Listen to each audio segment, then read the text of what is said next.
Ladies and gentlemen, my name is Arvell Keithley. I hope that you all are doing wonderful. If you all do not mind, I would like to jump right into what today's speech is all about. I have a question. What motivates, inspires, and challenges your life change? I decided to choose this topic mainly because I understand that everybody in this room, everyone that is listening to this speech, have had challenges or obstacles that they may have had to overcome in order for them to be the special, unique individual that they are today. Therefore, I felt the need to inform you about what influenced me to overcome my obstacles. Not to say that my story is any worse or even any more impactful than the next person's story. However, I feel that my story does have the potential to invigorate others who strive for better.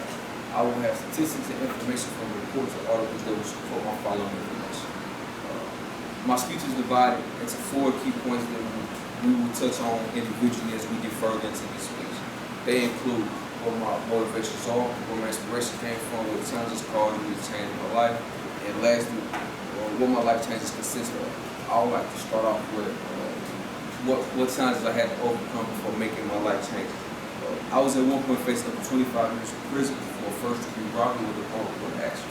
At the time, I was 15 years old. I was certified as an adult and was held at San Luis Family Justice Center for well over a year and a half. I did not have any clue as to what was next to come for my life, not to mention that I was a high school dropout who did not have any plans to finish high school at all. I thankfully got out of that situation and was only charged with robbery second degree. While conducting research, I discovered that 1 in every 10 young male high school dropout is in jail or a juvenile facility, compared with 1 in 35 young male high school graduates. This is according to a study on the effects of dropping out of school done by CBS News crime center reporter by the name of Nancy Mullane. While conducting some further research on the recidivism rate of those released from prison or institution, I found that out of all violent offenders released in 30 states in 2005, about 33% were rearrested for another violent offense within 5 years of their release. Note that it's been well over 5 years since I have committed criminal act that I was charged with in the year of 2013. Now moving on to what inspired my life change. I do have a few inspiring features in my life, but I would have to deem my mother the most inspiring. My mother lived a very rough childhood and part of her adulthood also. My mother lost her mother at a very early age. She was soon then lose her grandmother at the time, at an early age also, who was at the time her guardian. She also had children at an early age. She left on her own to raise 3 children as a single parent with a little help from the government assistance. Although that was a reality of our situation, she was still able to find a way to make sure that her children didn't need or want for anything. During these difficult times, my mother found a way to manage school, parenting, and work all at the same time. She wanted to provide a better environment for us to be raised in. As I matured and grew conscious of what was taking place, I felt that there was no room for excuses. That became the main cause other than me wanting to do it for myself to actually reach my full potential. I wanted to be a better son, brother, boyfriend, family member, friend, and a positive asset to my community. I also did research on how many people were actually living with the same circumstances that I was. I found a report done by Caitlin Moore, where she was talking about basically how kids are living in single-parent homes and how they are at disadvantaged education. My reason for this was because a lot of people said that I wouldn't make it to see college.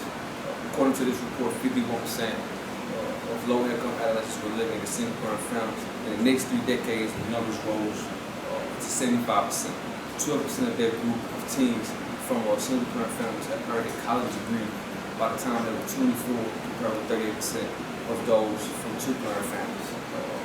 Next is what motivates me. My family, more than anything, is what motivates me the most. My family has supported me through a lot of highs and lows throughout my life.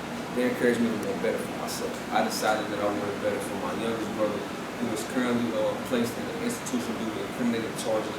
Also, how I wanted better for my mother. I understood that in order for them to see finer things, that I will have to do exceptional duties in a positive manner for a greater outcome. Also, I thought about the future and about basically how one day I would be a husband and also a father to a child. As a husband and a father, I would want nothing but the best for my family. That image for myself was more than enough motivation for me to decide to take the necessary steps needed to change my life for the better. Lastly, let me tell you about my changes, what they consist of. My life changes consist of me graduating high school with a 4.0. I I am now a full-time student at the St. Louis Community College, where I'm majoring in criminal justice so that I can now help troubled children who come from a similar background like mine. I am now a law-abiding citizen. I am a better individual mentally and physically who has his eyes set on the sky right now. I am learning from my mistakes, and I am not allowing myself to make the same mistakes twice. I want to help my community instead of hurting my community. I no longer use any drugs or have any plans on ever using drugs again.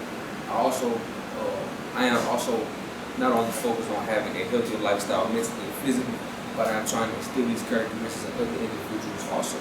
I can now say that I am a better son, brother, boyfriend, and family member, and a positive asset to my community. These are the things that have inspired, motivated, and challenged my life changes, whether it's from my inspiration of my mother, or if it was from the challenges that I had to face in jail, or the truth about American statistics. It all had a major effect on my accomplishments this far. Do not forget that your reality will define who you are or who you will be. Be conscious of the decisions that you make, because they not only affect you and your future, but it can also affect others. You are a role model, whether you know it or not. Someone is looking up to you. I would like to thank you all for being such good listeners and for being open and willing to hear my self-inspiring formative speech.